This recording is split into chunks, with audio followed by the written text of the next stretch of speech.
Assalamualaikum warahmatullahi wabarakatuh.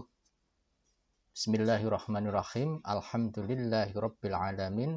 Assalatu wassalamu ala nabiyyina Muhammadin wa ala alihi washabbihi ajma'in. Anak-anakku sekalian, santriwan, santriwati, PAUD dan SD Mutiara Umat, apa kabar kalian semua? Mudah-mudahan kabar kalian semua adalah kabar baik sebagaimana Ustadz juga dalam keadaan yang baik. Anak-anakku sekalian, ini adalah sebuah bulan, kalau di dalam bulan Islam dinamakan bulan apa? Betul sekali, bulan Rabiul Awal, di mana di bulan ini ada sebuah peristiwa besar, yaitu kelahiran Nabi Muhammad SAW. Ceritanya, dulu di daerah Mekah, itu 2000 tahun lebih sebelum Nabi Muhammad diutus, itu diutuslah Nabi Ibrahim alaihi salam. Tugas dari Nabi Ibrahim adalah untuk menyadarkan manusia agar manusia senantiasa menyembah kepada Allah Subhanahu wa Ta'ala saja. Kemudian menuntun manusia untuk beribadah dan berbakti kepada Allah Subhanahu wa Ta'ala.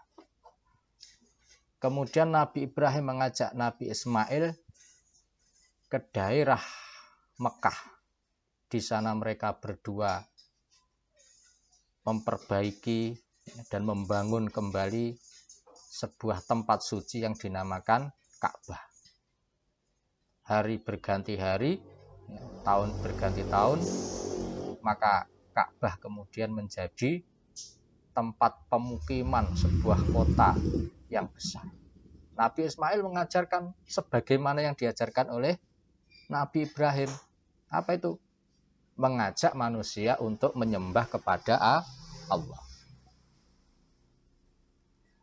Untuk mengajak manusia beribadah kepada Allah agar selamat di dunia dan selamat di akhirat. Nah, beberapa ribu tahun kemudian, lama-lama orang sudah bergeser. Yang semula menyembah kepada Allah, lama-lama sedikit demi sedikit mereka lupa terhadap apa yang didakwahkan oleh Nabi Ismail dan didakwahkan oleh Nabi Ibrahim. Mereka kemudian meninggalkan agama, menyembah kepada apa? Menyembah kepada batu, menyembah kepada patung. Mereka membuat batu besar dinamakan Hubal. Mereka sembah, mereka mintai sesuatu. Jadi mereka sudah melupakan Allah Subhanahu wa Ta'ala.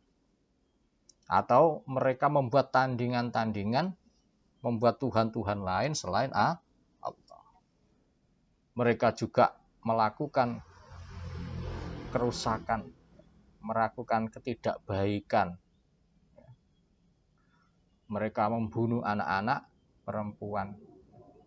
Mereka suka berjudi, suka mabuk. Masyarakatnya rusak. Di tengah yang seperti itulah kemudian Allah Subhanahu wa Ta'ala memberikan nikmat kepada semua orang agar semua orang mendapat pelajaran dan mendapat petunjuk apa yang baik, apa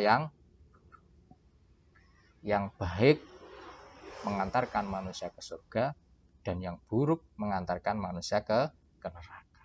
Nah, siapa orang yang dipilih oleh Allah Subhanahu wa Ta'ala agar menunjukkan kebaikan dan keburukan, menunjukkan jalan ke surga dan menunjukkan jalan ke neraka adalah Muhammad. Maka pada tahun gajah, lahirlah seorang anak, bayi laki-laki yang ganteng, yang namanya Muhammad. Anak-anakku sekalian, maka kemudian Muhammad ini tumbuh dan besar dalam situasi yang sulit. Beliau lahir ketika ada serangan dari pasukan gajah yang dipimpin oleh Abraha. Mengapa Abraha kok menyerang Mekah? Karena Abraha iri, di Mekah kotanya besar dan banyak orang ingin beribadah di Mekah. Maka dia membuat sebuah tempat ibadah di negaranya yaitu Yaman, tetapi tidak ada yang pergi beribadah ke sana. Dia iri, akhirnya dia ingin menghancurkan Ka'bah. Lalu Allah Subhanahu wa taala menurunkan burung-burung yang dinamakan sebagai burung ababil untuk apa? Untuk menghancurkan pasukan gajah. Anak-anak sekalian, maka pada tahun itu disebut sebagai tahun gajah, dan pada tahun itulah lahir Muhammad. Anak-anakku sekalian, Muhammad kecil ini kemudian sebelum lahir ya, itu sudah mengalami kesulitan ya, karena ketika di dalam kandungan bapaknya bayi ini pergi berdagang ke daerah Palestina sana, ke daerah Gaza, menempuh perjalanan yang sangat panjang lebih dari sebulan, dan kemudian ketika kembali sampai di sebuah kota yang bernama Madinah, beliau sakit dan akhirnya Abdullah meninggal. Nah, maka sebelum lahir Nabi Muhammad ini hidup dalam keadaan yatim. Ketika Nabi Muhammad lahir, senang sekali keluarganya karena ada anak laki-laki yang lahir. Anaknya tampan, baunya wangi. Kemudian apa?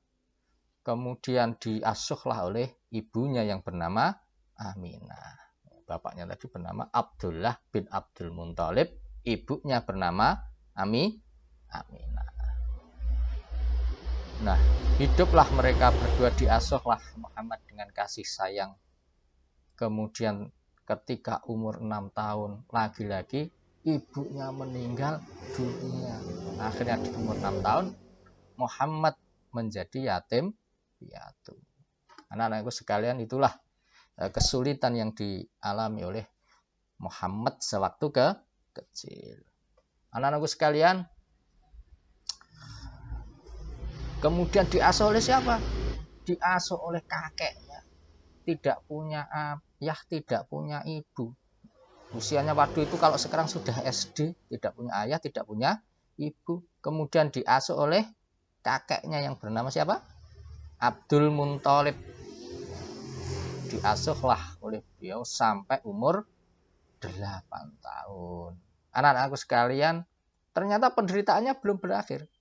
Setelah 8 tahun, umur 8 tahun, kakeknya meninggal. Akhirnya diasuh oleh pamannya.